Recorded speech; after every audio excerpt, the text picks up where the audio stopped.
तुम्हाला आश्चर्य वाटतच असेल, की आज आपण अशा वेगळ्या ठिकाणी का भेटलो? कारण बऱ्याचदा आपण भेटलोय ते आपल्या सेटवरच. पण आज आपण एका वेगळ्या लोकेशनला आलोय आणि आय एम शुअर तुमच्या मनात प्रश्न निर्माण झाला असेल, की सरस्वती आणि तिची पूर्ण फॅमिली इथे काय करते आहे? तर सरस्वतीच्या गेल्या काही भागांमध्ये तुम्ही पाहिलं असेल, की कसं भैरवकरांच्या वाड्यामध्ये वेगवेगळी संकटं म्हणा किंवा सरस्वतीच्या आयुष्यात एक वेगळं वळण आलं आहे.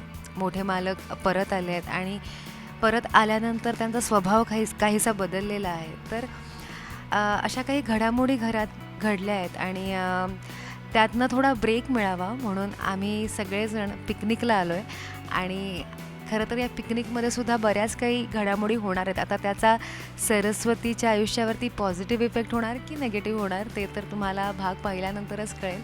पण आम्हाला खूपच छान वाटतं आहे कारण आम्ही खूप दिवसांनी आमचा जनरली फिल्म सिटीमध्ये एक फिक्स सेट आहे. आम्ही गेला 1.5 वर्ष तिथेच शूट करतो आहे. पण आज खूप दिवसांनी आम्ही इथे आलो आहे आणि विथ फॅमिली आलो आहे. सो खूप खूप एन्जॉय करायला मिळतं आहे. खूप मजा येते. मध्ये मध्ये पाऊसही पडतो आणि एका छान निसर्गरम्य अशा जागेवर आम्ही आलो आहे. सो छान वाटतं आहे, फ्रेश वाटतं आहे आणि आय होप तुम्हालाही सीन बघताना छान वाटेल. काय काय करताय तुम्ही? लांब राहा, जवळ यायचं नाही. तिथून बोला काय बोलायचं. ह्या सगळ्याची सुरुवात झाली दुबईमध्ये. दुबईमधनं परत आली सरस्वती एकटी कारण तिथे राघववर हल्ला झाला आणि तो खाडीत पडला. सगळेजण म्हणत होते की तो आता आपल्यात नाही आहे, तो जग सोडून गेला आहे. पण सरस्वतीचा मात्र विश्वास होता की राघव तिला सोडून कधीही जाणार नाही, तो नक्की परत येईल आणि तिच्या म्हणण्याप्रमाणे तो परत आलाही. पण परत आल्यानंतर काही गैरसमज निर्माण झाले.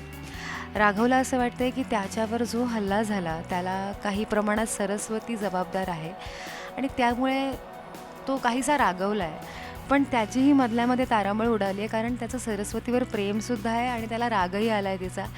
सो या अशा मनस्थितीमध्ये त्याची थोडी चिडचिड होते सरस्वतीवर आणि त्यामुळे सरस्वती ही थोडी एका इमोशनल पॅचमधनं चालली आहे.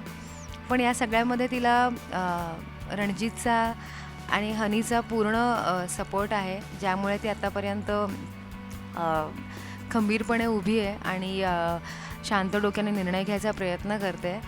सो एकंदर थोडं तणावग्रस्त आहे वातावरण पण होपफुली लवकरच तेही शांत आणि हलकं फुलकं होईल. काय काय करताय तुम्ही? लांब राहा, जवळ यायचं नाही. तिथून बोला काय बोलायचं.